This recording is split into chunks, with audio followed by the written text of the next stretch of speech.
The sun dipped low over the red rock mesas of Monument Valley, painting the sky in streaks of orange and purple. Dust swirled in the dry wind, carrying the faint scent of sagebrush and sun-baked earth. Jack Harlan knelt in the dirt, his weathered hands cradling the limp form of Clara Evans. Her denim dress, once a soft blue, was now torn and caked with grime, her face pale beneath the smudges of dirt. Her eyes fluttered, half open, searching his face as if trying to anchor herself to something real. "Stay with me, Clara," Jack murmured, his voice rough like the gravel under his boots. His Stetson cast a shadow over her, shielding her from the last rays of the dying sun. The weight of her in his arms felt both fragile and impossibly heavy, like the world had narrowed to this one moment in the vast Utah desert. Clara's lips parted, a faint gasp escaping. "Jack, I can't." Her voice was a thread, barely holding together. Her hand, trembling, reached for his chest, fingers curling into the fabric of his shirt. The silver pendant around her neck glinted faintly, a keepsake from a life that seemed 1,000 miles away from this forsaken stretch of nowhere. "You don't gotta talk," Jack said, his jaw tight. He shifted her weight, pulling her closer to keep her warm against the evening chill creeping in. His eyes scanned the horizon, searching for any sign of the men who'd chased them this far. The rumble of their trucks had faded an hour ago, but Jack knew better than to trust the silence. Out here, trouble didn't just vanish, it waited. Clara's head lolled against his shoulder, her breath shallow. They took everything," she whispered, her words jagged with pain. "My brother, the ranch, all of it." Jack's grip tightened, his calloused fingers brushing a strand of hair from her face. "I know, darlin'. I know." His voice carried the weight of a promise he wasn't sure he could keep.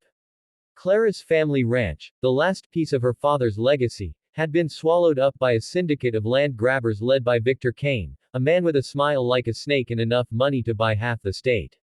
Jack had seen men like Kane before, men who took what they wanted and left nothing but ashes. He'd met Clara 6 months ago, when she'd ridden into town on a half-lame mare, her eyes blazing with defiance. She'd been looking for someone to help her fight Kane's men, who'd been burning barns and poisoning wells to drive her family out. Jack, a drifter with a past he didn't talk about, had no business getting involved. But something about Clara, her fire, her refusal to break, had pulled him in like a moth to a flame. Now, here they were, on the run, with nothing but the clothes on their backs and a stolen map tucked in Jack's vest. The map was their only hope, a crude sketch of Kane's hidden stronghold, rumored to hold the deeds to a dozen ranches, including Clara's. If they could get to it, they could expose Kane and take back what was hers. If they didn't, well, Jack didn't let himself think about that. "Jack," Clara said, her voice pulling him back. Her eyes were clearer now, sharp with urgency. "The map, you still got it?" He nodded, patting the pocket over his heart. "Safe as it'll ever be." She tried to sit up, wincing as pain shot through her side. Jack eased her back down, his hand steady on her shoulder. "Easy now. You're hurt bad." "I'm fine," she lied, but the blood seeping through her dress told another story. She'd taken a bullet grazing her ribs when they'd made their escape from Kane's men earlier that day. Jack had patched her up as best he could with a strip of his shirt and some whiskey from his flask, but out here, with no doctor for miles, fine, was a long way off. "We gotta move," Jack said, his eyes flicking to the darkening sky. "They'll be back once they figure out we gave 'em the slip." Clara's hand found his, her grip surprisingly strong. "You don't have to do this, Jack. You could have left me back at the canyon. Saved yourself." He let out a low chuckle, the sound bitter. "And let you have all the fun. Not a chance." But his eyes softened, betraying the truth. He wasn't here for the fight, not really. He was here for her. The wind picked up, rattling the sagebrush around them. Jack helped Clara to her feet, supporting her weight as she swayed. Her mare, tethered to a nearby juniper, nickered softly, sensing the tension. Jack's own horse, a sturdy buckskin named Scout, stood nearby, saddled and ready. They'd been riding hard for 2 days, dodging Kane's men through arroyos and across barren plateaus. The desert was unforgiving, but it was their only ally now, its vastness hiding them from prying eyes. "Where are we headed?" Clara asked, leaning into him as they stumbled toward the horses. "North," Jack said. "There's an old trading post near the San Juan River. Friend of mine runs it, name's Eli. He'll have supplies, maybe a doctor. And he owes me a favor." Clara raised an eyebrow, managing a faint smile despite the pain. You got friends, Harlan. Thought you were a lone wolf. Even wolves need a bone now and then, he shot back, but there was no bite in his words. He helped her onto Scout, settling her in front of him so he could keep an arm around her. Her warmth against his chest was a reminder of why he couldn't walk away, no matter how much his instincts screamed to cut and run. The stars began to prick the sky as they rode, the desert stretching endlessly around them. Jack kept Scout at a steady pace, careful not to jostle Clara. The silence between them was heavy but not uncomfortable, filled with the rhythm of hoofbeats and the distant howl of a coyote. Clara's head rested against his shoulder, her breathing uneven but steady. You ever think about leaving this life? She asked after a while, her voice soft. Riding off somewhere quiet, where nobody's shooting at you. Jack's jaw tightened. He'd thought about it more times than he could count. A small cabin somewhere, maybe in the mountains, far from the blood and the betrayal that seemed to follow him everywhere. But men like him didn't get quiet lives. Thought about it, he admitted. But trouble's got a way of finding me. Clara tilted her head to look at him, her eyes catching the starlight. Maybe it's not trouble. Maybe it's you looking for something worth fighting for. He didn't answer, but his arm tightened around her, pulling her closer.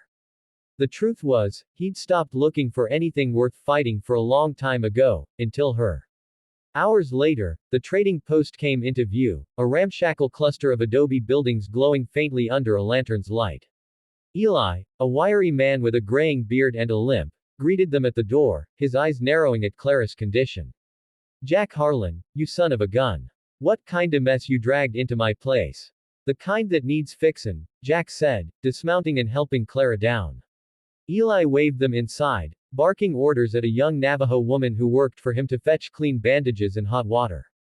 The post was a haven of sorts, a stopping point for travelers and outlaws alike.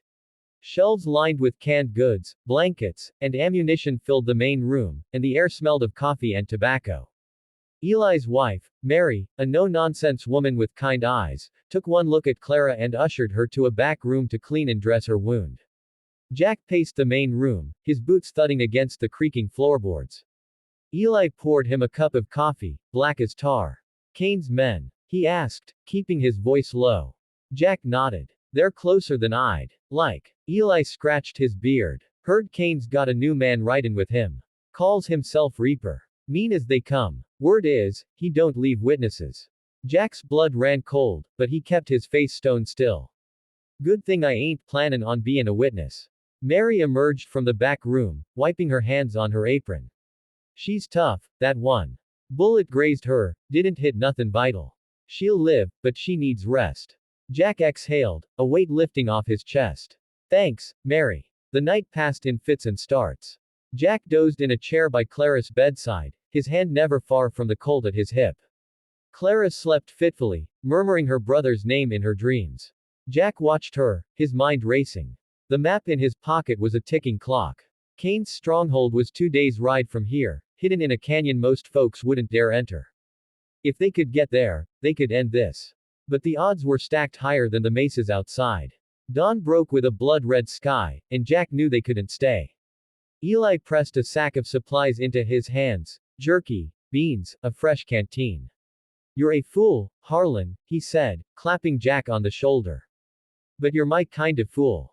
Clara was pale but upright when she emerged, her dress patched and her eyes burning with determination. Let's finish this, she said, her voice steady. Jack nodded, helping her onto Scout. The desert awaited, vast and merciless, but for the first time in years, he felt something stronger than fear. He had Clara, and he had a fight worth winning. As they rode out, the trading post fading behind them, Jack made a silent vow. Kane would fall, or they'd fall together, but they wouldn't fall alone.